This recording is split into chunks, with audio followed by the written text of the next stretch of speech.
ये हमारा अगला वीडियो है। इस वीडियो में हम ईएमओ के हैंडलिंग से रिलेटेड जानेंगे।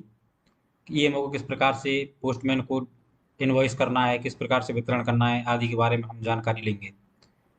सबसे पहले हमें postman and delivery management open करना है।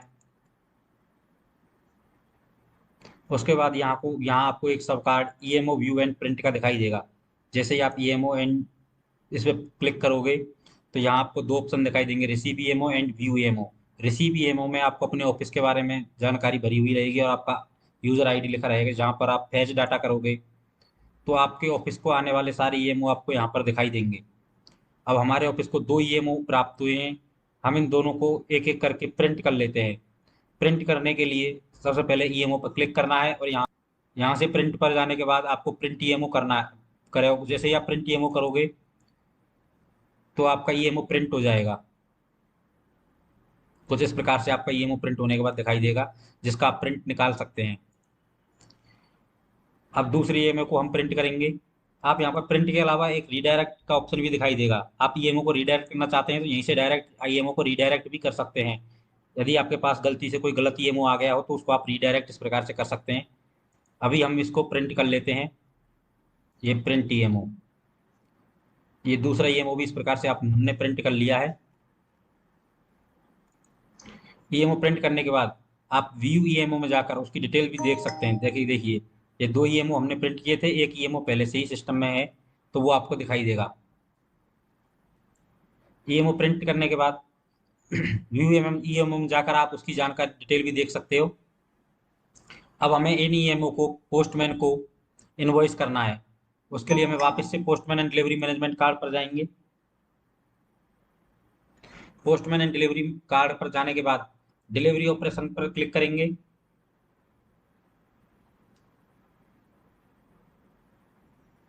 डिलीवरी ऑपरेशन में यहाँ पर इनवॉइस का ऑप्शन है। इनवॉइस में जाकर के आप पोस्टमैन को यदि आपको इनवॉइस करना है तो पोस्टमैन सेलेक्ट रहने दें। यहाँ से देखिए ये सेल्स प्रोडक्ट है, यहाँ पर आपको ईएमओ सेलेक्ट करना पड़ेगा। जैसे ही आप ईएमओ सेलेक्ट करेंगे उसके बाद select batch number and beat number select करके आप अपना स्कैन ईएमओ स्कैन करके यहाँ से पोस्टमैन को इनवॉइस कर सकते हैं।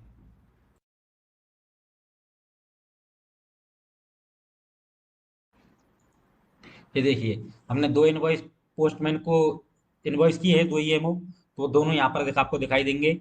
यहाँ पर सेव करने के बाद आपको दिखाई देगा कि टोटल अमाउंट 1378 रुपये हुए हैं जो हमें पोस्टमैन को देना है। ये देखिए, और प्रिंट डिलीवरी स्लिप में भी जाकर के आप ईएमओ की डिलीवरी स्लिप भी प्रिंट कर सकते हैं।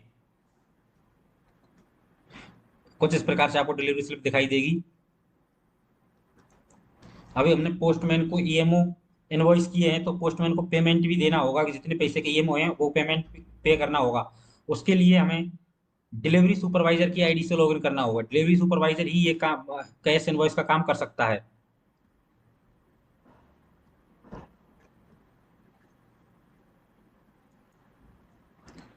देखिए डिलीवरी सुपरवाइजर की आईडी में हमने लॉगिन कर लिया है। डिलीवरी सुपरवाइजर की आईडी में आपको पोस्टमैन एंड डिलीवरी मैनेजमेंट पर जाना है।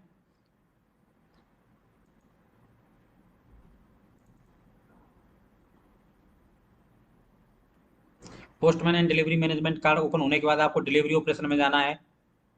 डिलीवरी ऑपरेशन में यहाँ पर आपको सुपरवाइजर ऑपरेशन दिखाई देगा। जैसे आप सुपरवाइजर ऑपरेशन पर क्लिक करेंगे तो यहाँ पर आपको सेलेक्ट सुपरवाइजर ऑपरेशन का ऑप्शन आएगा, जहाँ से आपको postman cash approval for EMO ये सेलेक्ट करना है और बैच और बीट नंबर एंटर करना है पोस्टमैन का। यहाँ से आप फैच डाटा पर क्लिक करोगे तो आपको दिखाई देगा कि पोस्टमैन को हमने दो ईएमओ इनवॉइस किए हैं, उनका टोटल अमाउंट 1378 रुपये है। जैसे ही सुपरवाइजर अप्रूव करेंगे इसको, देखो सुपरवाइजर जब अप्रूव करेगा तो यहाँ पर आपको लिखा दिखाई देगा EMO are approved for beat number 1 and postman का नाम लिखा आएगा। अब डिलीवरी सुपरवाइजर ने ईएमओ अप्रूव कर दिए हैं तो अब पोस्टमैन को जो पेमेंट है वो ट्रेजरार से मिलेगा। तो इसके लिए ट्रेजरार के पास जाना होगा। ट्रेजरार अपनी आईडी में लॉगिन करेगा। ट्रेजरार अपनी आईडी में लॉगिन करेगा एंड ट्रेजरार ट्रेजरी सब कार्ड को ओपन करेगा।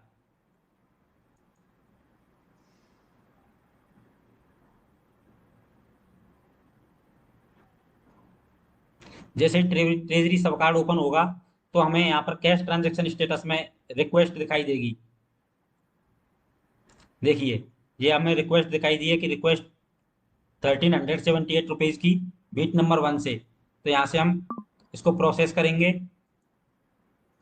प्रोसेस करने के बाद एक कैश डिनोमिनेशन मांगेगा, कितने अमाउंट का कितने रुपए आपने दिए हैं वो आपको एंटर करना होगा।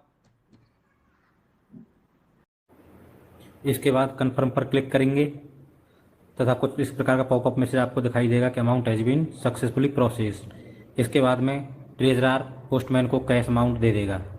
इस सीरीज़ में हम काफ़ी वीडियोज़ बना चुके हैं तथा लोग वीडियो देख भी रहे हैं, देखने के बाद लाइक नहीं करते तथा चैनल को सब्सक्राइब नहीं करते। अतः आप सबसे रिक्वेस्ट है कि वीडियो देखने के बाद चैनल को लाइक करें तथा सब्सक्राइब जरूर करें।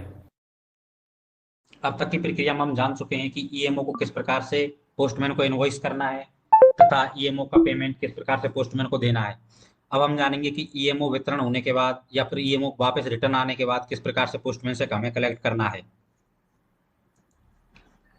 उसके लिए सबसे पहले हमें पोस्टमैन एंड डिलीवरी मैनेजमेंट पर जाना है।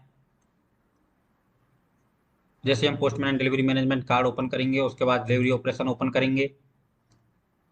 डिलीवरी ऑपरेशन ओपन करने के बाद यहाँ पर आपको टेक रिटर्न का ऑप्शन दिखाई देगा। आप टेक रिटर्न पर क्लिक करेंगे तथा पोस्टमैन को सेलेक्ट करेंगे और सेलेक्ट प्रोडक्ट में ईएमओ सेलेक्ट करेंगे। हमने पोस्टमैन को बैच 1 आप फैच करेंगे। देखिए जैसे ही हम फैच करेंगे तो यहाँ पर दो ऑप्शन दिखाई दे रहे हैं, pending for return and pending for confirmation. जैसे हम पेंडिंग फॉर कंफर्मेशन पर 1 आ रहा है, पेंडिंग फॉर रिटर्न पर 0 आ रहा है।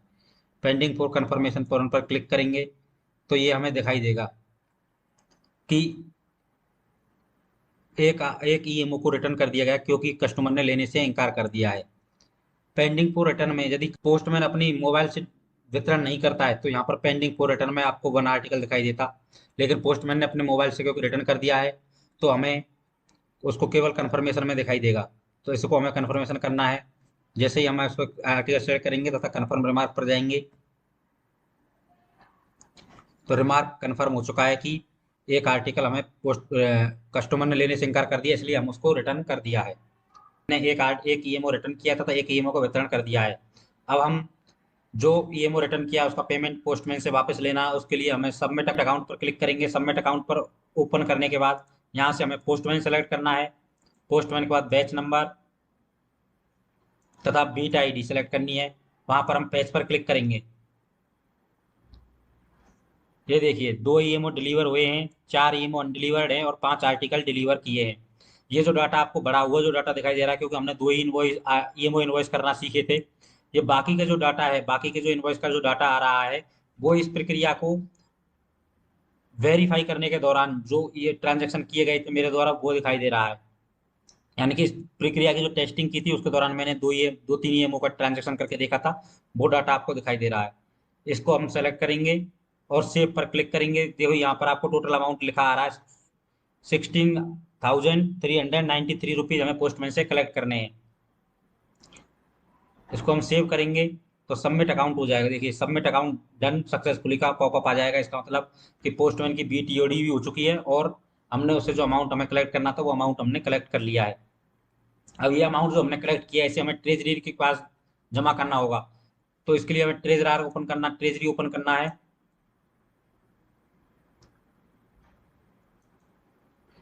यह काम ट्रेजरार करेगा।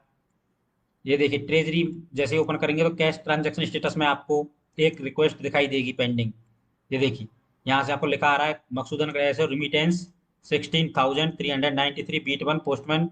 इसको हम प्रोसेस करेंगे और कंफर्म पर क्लिक करेंगे तो ये अमाउंट ट्रेजरार के पास सबमिट हो जाएगा। ये transaction done for amount 16,393 rupees, ये ट्रेजरार के पास सबमिट हो जाएगा। ये देखिए टोटल अमाउंट भी हमारा बढ़ के आ गया बैलेंस। तो इस प्रकार से हमें ईएमओ के बारे में आज सीखने को मिला।